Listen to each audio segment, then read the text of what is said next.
Orang yang menyambut beliau, kalau dia masih ada ikatan dinas, maka beberapa hari ini kita lihat orang itu dihukum dari jabatan. Orang yang mengupdate status kalau menulis nama beliau, maka Instagramnya akan diblokir. Hanya menulis namanya saja, maka Facebooknya akan ditutup. Orang menjadi takut untuk menjenguk beliau, kecuali orang-orang yang takutnya sudah dihabiskan hanya untuk Allah Subhanahu wa Ta'ala. Apa dosanya? Apa salahnya? Berapa triliun negeri ini pernah dirugikannya? Berapa sumber daya alam, minyak, batu bara, nikel, uranium yang pernah dijualnya ke luar negeri?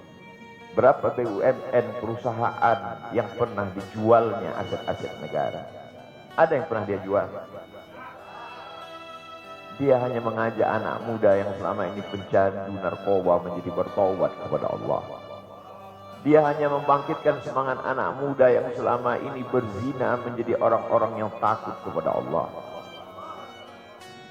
Dia hanya mengajak mereka yang memakai baju hitam, pakaian hitam, merubah menjadi pakaian putih. Mereka berusaha untuk memutihkan catatan amal baik mereka di hadapan Allah. Dia hanya menyadarkan umatnya supaya sadar bahwa politik itu penting. Angkatlah pemimpin yang adil dan amanah. Dia hanya sedang mengajak umatnya supaya jangan memilih pemimpin kafir. Salahkah perbuatannya? Tidak. Dia tinggal negara demokrasi. Dalam dunia demokrasi, siapapun berhak untuk mengajak menyuarakan kebenaran. Dia tidak melawan sultan. Dia tidak melawan ulil amri. Dia tidak melawan siapapun. Dia hanya melawan ketidakadilan. Hari ini saya berangkat setelah sholat subuh menuju airport, naik pesawat. Setelah naik pesawat, naik mobil. Setelah naik mobil, jalan macet, saya mesti turun naik sepeda motor. Setelah naik sepeda motor pun juga tidak bergerak, jalan kaki. Akhirnya sampai kemari. Dalam hati saya berkata, celaka betul orang yang mengatakan kemarin katanya tidak ada akan menyambutnya. Sudah 3 hari, saya pikir 3 hari tidak ada orang lagi. Saya akan datang bisa duduk berdua dengan beliau. Saya tidak datang mau ceramah, saya tidak datang mau tausiah, saya tidak datang mau tablik akbar. Ternyata yang menyambutnya seramai ini, sebanyak ini. Orang berjalan kaki, anak-anak muda berjalan kaki, orang tua, ibu-ibu duduk di pinggir jalan. Apa yang membuat mereka datang kemari? Satu, cinta.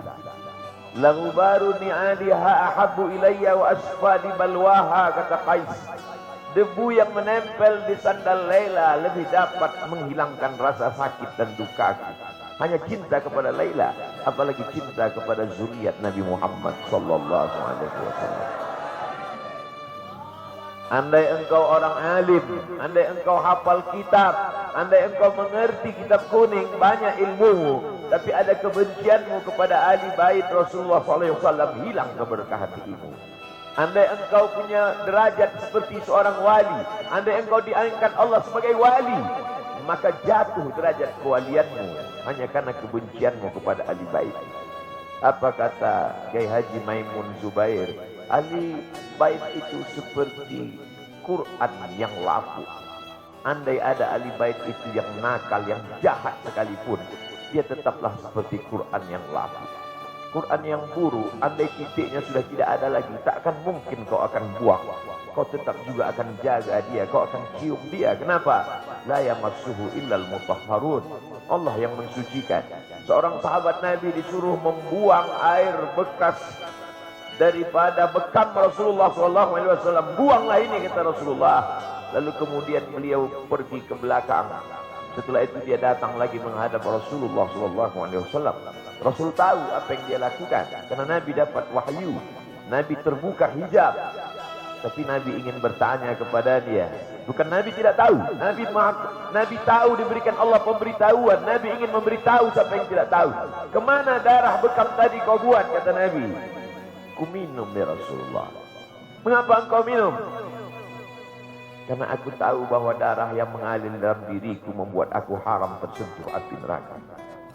Mengalir darah itu dari dia kepada Sayyidatuna Fatimah, dari Fatimah kepada Sayyidina Al-Hasan, dari Sayyidina Al-Hasan ada juga kepada Sayyidina Al-Husain, dari Sayyidina Al-Husain kepada Sayyidina Ali Zainal Abidin, dari Zainal Abidin kepada Sayyidina Muhammad Al-Baqir, dari Sayyidina Muhammad Al-Baqir mengalir darah itu kepada Sayyidina Ja'far Sadiq, dari Ja'far Sadiq mengalir kepada Sayyidina Ali Al-Uraidi, dari Ali Al-Uraidi mengalir darah itu kepada Sayyidina Muhammad An-Naqib, dari Muhammad An-Naqib mengalir darah itu kepada Sayyidina Isa sampai kepada Sayyidina Ahmad bin Isa Al-Muhajir, lalu kemudian darah itu mengalir kepada Imam As-Saggaf, Al-Idrus, Al-Haddad, Al-Abbas, dan salah satunya adalah bin Syihab, dan salah satu dari zuriat bin Syihab itu adalah Sayyidi Al-Imam Al-Akbar Al-Habib Muhammad Rizik Syihab.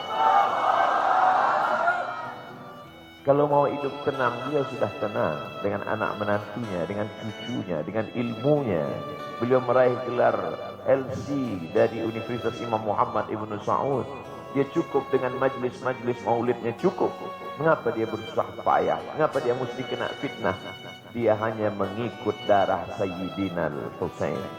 Kalau mengikut Sayyidina Al-Hasan lembut, mengikut Sayyidina Al-Hasan lembut sentuhannya. Maka para ahli bait ini mengikut dua aliran, Sayyidina Al-Hasan dan Sayyidina Al-Husain. Kedua-duanya saya cintai. Habaib yang mengikut Sayyidina Al-Hasan, saya datang, saya cium tangan mereka, saya bersilaturahim, lembut gaya mereka. Tapi mereka semua mengajak untuk mencintai Sayyidina wa Maulana Muhammad sallallahu alaihi wasallam. Tapi ada yang seperti Sayyidina Al-Husain, menggelegar suaranya, dia hunuskan pedangnya untuk musuh-musuh Allah. Keduanya adalah sama-sama diridhai Allah. Innal Hasan wal Husain sayyida syababi ahli jannah. Yang mencintai Sayyidina Al-Hasan, mencintai Sayyidina Al-Husain, yang mencintai zuriat mereka, keturunan mereka, maka dengan cinta itu bekal kita menghadap Rasulullah sallallahu alaihi wasallam. Andai aku dihadapkan nanti menghadap Allah, tahajudku tak sebanyak Imam Ahmad bin Hanbal, 300 raka'ah fil yaumi wal lailah, 300 rakaat sehari semalam. Andai aku dihadapkan kepada Rasulullah sallallahu alaihi wasallam, maka jihadku tidak sebanyak Sayyidina Khalid ibn Walid. Setiap jengkal kulitnya, setiap tetes darahnya tak lepas daripada tebasan tombak, anak panah dan pedang. Andai aku dihadapkan kepada Sayyidina Maulana Muhammad sallallahu alaihi wasallam, amalku tak sebanyak Abdurrahman ibn Auf. Lalu apa bekalmu, hai Abdul Somad? Adakah ceramah-ceramahmu itu bisa kau jadikan bekal menghadap Allah? Tidak. Sebagiannya sudah diambil oleh tatapan mataku melihat berapa subscriber, follower, dan viewer. Abdul Somad mungkin habis amalnya sudah ria. Satu-satunya yang akan kujadikan bekal menghadap Rasulullah hanyalah aku pernah mencintai keturunanmu. Aku pernah mencintai zuriatnya.